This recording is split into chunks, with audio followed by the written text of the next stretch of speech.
নুরির কিতাব থেকে শহীদুল্লাহ বাহাদুর যেটা বলেছে সেটা তার রেকর্ড আছে, এবং আপনি যেটা প্রশ্ন করছেন সেটা আপনি স্পষ্ট বলেছেন। যদি সে উত্তর দিতে না পারে আপনি সেটাকে পরবর্তীতে অবশ্যই এটার পাল্টাপাল্টি কাটিং ফাটিং আপনারা করেন, এটা করবেন।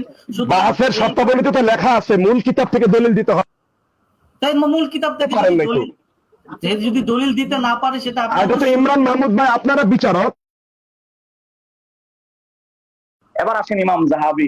ইমাম জাহাবির বক্তব্য আসলে কোথায়? ইমাম জাহাবি মুস্তাদরাক আলা সহিহাইনের হাদিসের সনদকে কেন্দ্র করে তিনি বক্তব্য দিয়েছেন। সেখানে কি বলেছেন দেখেন, তিনি তালখিসের ভিতরে ইমাম জাহাবি রাহমাতুল্লাহ আলাইহি লিখতেছেন 4 নম্বর পৃষ্ঠা হাদিস নম্বর 4, তিনি এই হাদিসটা উল্লেখ করেছেন আনা মাদিনাতুল ইলমি ওয়ালিউন বাবুহা, আবু সাউতের সনদ উল্লেখ করে তিনি বলতেছেন ইমাম হাকিম সহি বলেছে, ফাকুল তো আমি বলি বাল মাউদুক, আমি বলি হাদিসটা জাল। আচ্ছা, এরপরে সুম্মা কওয়ালা, তারপরে ইমাম হাকিম বলেছে আবু সাল কি সাকাতুন মামুন আবু সাল সেকা নির্বুদ্ধ করাবি।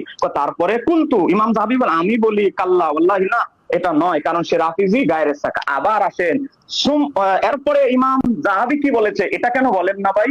এরপর ইমাম জাহাবি বলতেছে ওয়া ইন তবে তবে ওয়া ইন ওয়াসাকাহু ইবনে মাইন, তবে ইমাম ইবনে মাইন তাকে সাকা বলেছে। কোথায় ইমাম ইয়াহইয়া ইবনে মাইন, কোথায় ইমাম জাহাবি? ইমাম জাহাবি তো শুধু আসমাউ রিজালের ইমামদের কৌল নকলকারী, আর ইমাম ইয়াহইয়া ইবনে মাইন হচ্ছে আসমাউ রিজালের ইমামদের ভিতরে সর্বোচ্চ চূড়ায় যার অবস্থান, সেই ইমাম ইয়াহইয়া ইবনে মাইন তাকে সাকা বলেছে, এটা তো উল্লেখ করেছে। তার আবার প্রতিবাদ ইমাম জাহাবি করে নাই। তারপরে সুম্মা কওয়ালা, তারপরে বলতেছে ইমাম হাকিম বলেন আল হাকিম বলে ওয়ালাহু শাহিদুন বিসনাদিন সহিহ, তবে হাদিসের সনদ শাওয়াহিদ সহি সনদ সাক্ষ্য দেয়।